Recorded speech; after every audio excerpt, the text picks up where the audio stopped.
Hi, this is Matt Blanchett from Blanchett Homes, and when I'm not selling houses, I like to walk through the streets of historic hometowns to appreciate the places that have stood the test of time.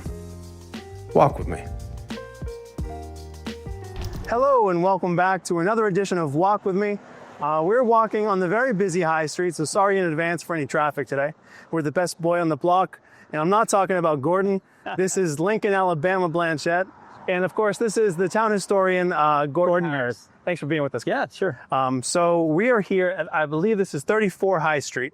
And Gordon is just explained to me, this was actually built originally in 1658, even though if you look at the front of the property, it looks very much like a Georgian house. That was my guess, with a symmetrical 5-bay facade. However, well, it started out as a one-over-one room house. On the left-hand side of the house. On that far side of the house. So this is very confusing to me when I came to town, and we have this list of first period houses in town. I look at this, I say, this is federal or maybe or Georgian house. Right. How can this be a first period house? But the owner invited me in, and sure enough, there's these two rooms on that with the original two rooms, one over one, with the summer beams and the chamfers, all the features of the first period house. They're still there. So Gordon gets to see the inside. I had to be a little more of a detective. It does look like a Georgian with the 5 bays, but you also see there's a much smaller reveal of the clapboards.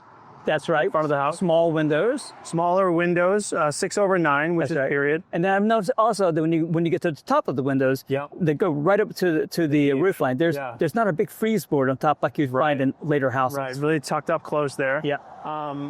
But then there was a big surprise when we came to the side of the house. Yeah.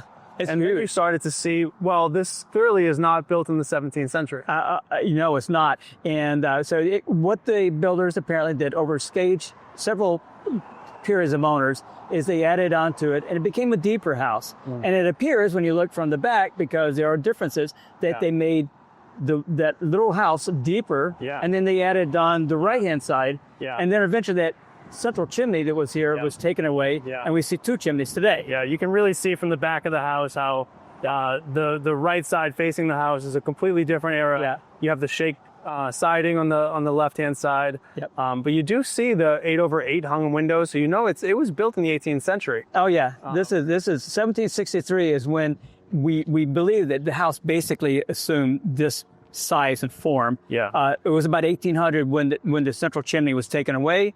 And then perhaps the house could have been enlarged a little bit at that time, and you get those two chimneys. Now, why do they call this the White Horse? So it was a tavern opened by a guy named John Andrews. And believe it or not, the Puritans had drinking age laws. I didn't think that was true. Yeah, so they're really concerned about the minors because that second, third... What was a minor? Was it like a minor like 14? You know, probably so, because they had to go to training day, you know. So they were serving 13-year-olds here. So they were concerned about these guys with guns were going in the inns, and then John Andrews was serving them alcohol. So he got in a lot of trouble, was taken into the court. They took his license away, and the dude got so mad that he went around town busting the doors down from the other taverns in town. There you go. Eventually he moved away. They told him, you got to sell the place. He moved away, and a little more respectable tavern opened in the location. That's the White Horse Tavern. Yeah. This is why we bring Gordon along. Thank you so much, Gordon. I really enjoy it. Appreciate having you here. Thanks. Lincoln, you've been such a good boy. I think he needs to go home and have some dinner. Thank you guys for walking with us, and we'll see you next time.